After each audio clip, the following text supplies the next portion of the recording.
Coding cough syrup से उत्तर प्रदेश के अंदर कोई मौत नहीं हुई। इस मामले में एनडीपीएस के अंतर्गत कार्रवाई होगी। ये उत्तर प्रदेश सरकार इस मामले को कोर्ट में जीती है। उत्तर प्रदेश ने इस मामले को लड़ा है, जिसको सबसे पहले एसटीएफ ने पकड़ा था 2016 में। उसको लाइसेंस समाजवादी पार्टी ने जारी किया था। जो फोटो रिलीज हो रही है, देश के अंदर दो नमूने हैं, एक दिल्ली में और एक लखनऊ में बैठते हैं। जब देश में कोई चर्चा होती है तो तुरंत वह देश छोड़ करके भाग जाते हैं।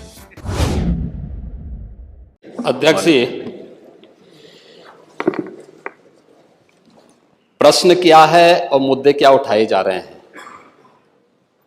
मुझे लगता है कि माननीय सदस्य को पूरा अध्ययन करके आना चाहिए, सदन की गरिमा का ध्यान भी रखना चाहिए।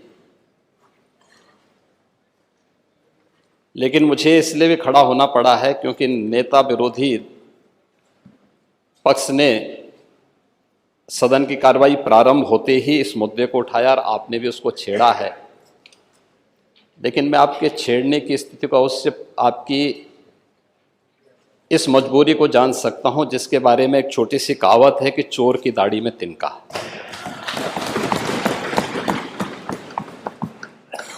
प्रश्न है नकली दवाओं के सेवन से होने वाली मौतों के बारे में, जिसके बारे में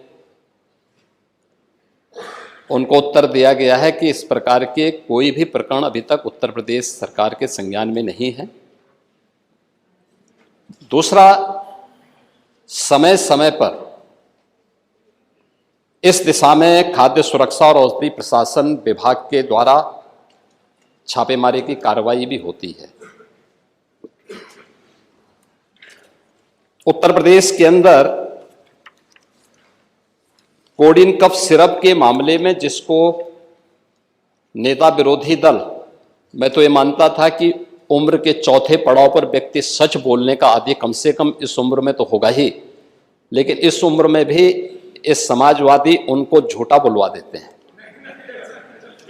इस उम्र में तो कम से कम उसे झूठ मत बुलवाओ भाई, सच बोलने के उनको आदी होना चाहिए। और वो तो चेयर पे बैठ चुके हैं लंबे समय तक, स्पीकर के रूप में उन्होंने सदन को आगे बढ़ाया है। कोडिन कफ सिरप से उत्तर प्रदेश के अंदर कोई मौत नहीं हुई है। एक। दूसरा, इस मामले में एनडीपीएस के अंतर्गत कार्रवाई होगी। ये उत्तर प्रदेश सरकार इस मामले को कोर्ट में जीती है। उत्तर प्रदेश ने इस मामले को लड़ा है। तीसरा, उत्तर प्रदेश में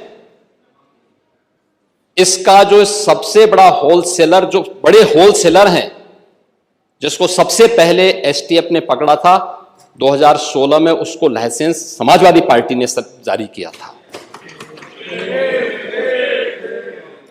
जो फोटो रिलीज हो रही है,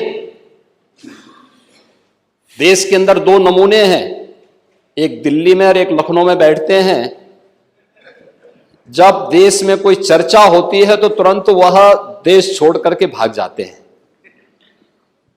और मुझे लगता है कि यही आपके बबुआ के साथ भी हो रहा होगा। वह भी देश से फिर जाएंगे इंग्लैंड की सैर सपाटे में और आप लोग यहां चिल्लाते रहेंगे।